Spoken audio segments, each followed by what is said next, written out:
So we've got Amsterdam and we've got Groot. Grooty McGroody. And we had a nice through the fence first. And here we go.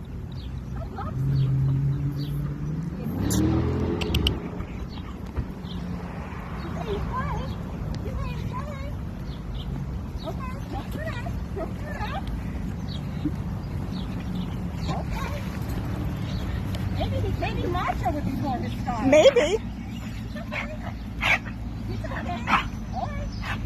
I don't remember him doing this with Fresh, but I could be. That was a while ago. He's doing a little bit of lip licking, but nothing.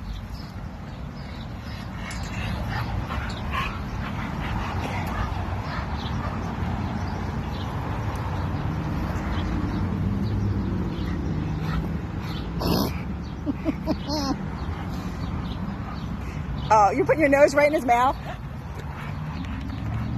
Good boy.